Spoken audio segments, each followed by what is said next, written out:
যোৱাকালি অলপ কোনোবাই যদি মোৰ টুইটাৰ চাই তেতিয়াহ'লে দেখা পাব যোৱাকালি অসমৰ পৰা 1800 গৰাকী ছোৱালীক আমি লৈ গৈছোঁ বেংগলোৰলৈকে টাটাৰ ছেমি কণ্ডাক্টৰ ইণ্ডাষ্ট্ৰীত কাম কৰাৰ কাৰণে কাৰণ আমি ভাবোঁ যে অসমত ছেমি কণ্ডাক্টৰ ইণ্ডাষ্ট্ৰী এটা ডাঙৰ ৰিভলিউশ্যন হ'ব আমাক ল'ৰা ছোৱালী লাগিব গতিকে 1800 ল'ৰা ছোৱালীক আমি এডভান্স পঠাই দিছোঁ বেংগলোৰত তেওঁলোকে ট্ৰেইনিঙো ল'ব চাকৰি কৰিব আৰু অসমত যেতিয়া এই ইণ্ডাষ্ট্ৰীটো হ'ব তেওঁলোকে অসমত আহি কাম কৰিব ছেমি কণ্ডাক্টৰ মানে কি আমি যিমানে হাতত মোবাইল লৈ আছোঁ মোবাইলৰ ভিতৰত এখন চিপছ আছে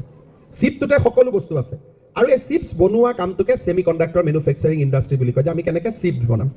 তাৰ যদি ইণ্ডাষ্ট্ৰী এটা অসমত আমি আনিব পাৰোঁ তাতে 40,000 ল'ৰা ছোৱালীক আমি ইন নেক্সট 10 ইয়াৰ্ছ আমি কাম দিব পাৰিম গভৰ্ণমেণ্টে যিমান চাকৰি দিব নোৱাৰে এটা ইণ্ডাষ্ট্ৰীয়ে চাকৰি দিব পাৰে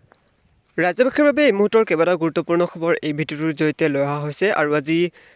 কেন্দ্ৰীয় চৰকাৰে বাজেট উত্থাপন কৰিছিলে আৰু বাজেটত কেইবাটাও গুৰুত্বপূৰ্ণ ঘোষণা কৰিছে দেশৰ জনতাক লৈ আৰু এই 2047 চনৰ ভিতৰত বিকশিত ভাৰত গঢ়াৰ সংকল্পৰে আজি বাজেট উত্থাপন কৰে ফাইনেন্স মিনিষ্টাৰে আৰু প্ৰথমটো ঘোষণা কৰে যে PM আৱাসৰ 70% ঘৰ এতিয়া লাভ কৰিব মহিলাই দেশৰ মহিলাই লাভ কৰিব আৰু আশাকৰ্মী আহিব আয়ুষ্মান যোজনাৰ অধীনলৈ মধ্যবিত্তয়ো এতিয়া পাব PM আৱাস যোজনাৰ ধন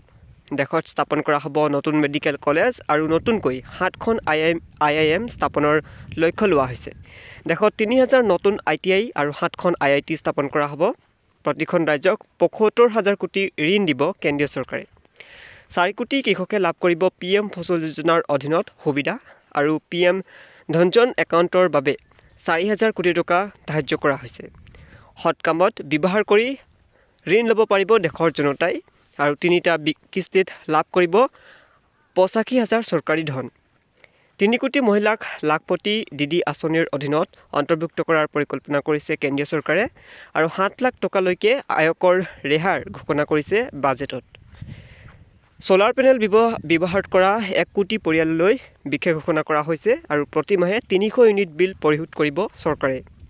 300 ইউনিট বিজুলী ফ্ৰী দিব দেশৰ জনতাক দৰিদ্ৰ সীমাৰেখাৰ তলৰ লোকক ঘৰ বনাই দিব চৰকাৰে